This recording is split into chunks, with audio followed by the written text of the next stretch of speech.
G'day! Today we're going to talk about your didgeridoo. And your didgeridoo. Sorry.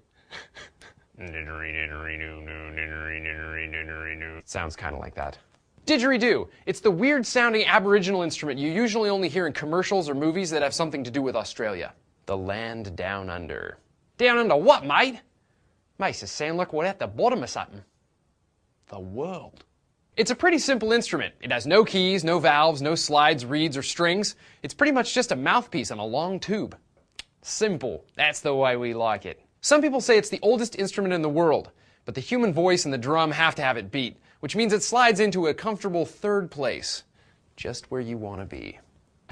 The drum has it beat. Didgeridoo don't. I quit.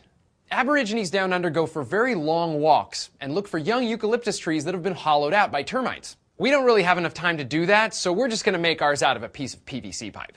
Crikey, mate, your didge is made out of dino. Go to your hardware store and get some 1.5-inch PVC, then come home and cut it to length. 104 centimeters long and you'll be in the key of E, 118 for D, and 132 should get you a nice C. If you don't know what any of that means, just wait. We'll do a What You Ought to Know on music. Someday. Maybe.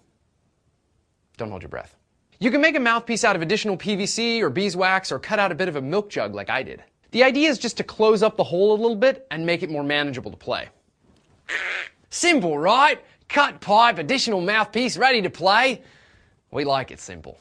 But simplicity doesn't necessarily mean easy. To play the didge right, you're supposed to be able to circular breathe, which allows you to play without stopping. What? That's impossible.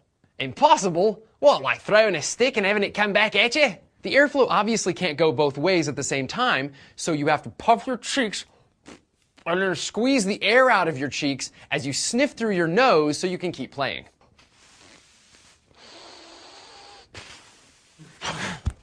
I'm not very good at it. When you blow into the didgeridoo, you'll hear something called the drone. Crikey, I've gone native! You only have one note, so to make it interesting, you contort your face and bend the pitch. I'm spitting everywhere.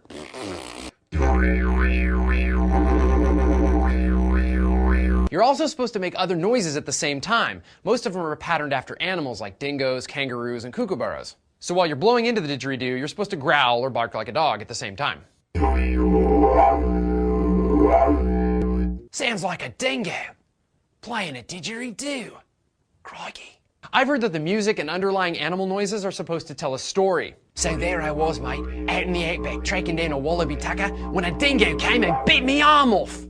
There's so much I love about this instrument. I mean, it's simple, it's cheap, and it's actually good for you. The British Medical Journal did a study in 2005 that showed practicing helped reduce snoring and sleep apnea. Aye, Bruce, quit snoring. It's good for your social life, mate. Sure, go ahead and get your kid to learn the violin or the saxophone. But if you want to have real fun, paint him in spooky stripes and let him play a hollow log.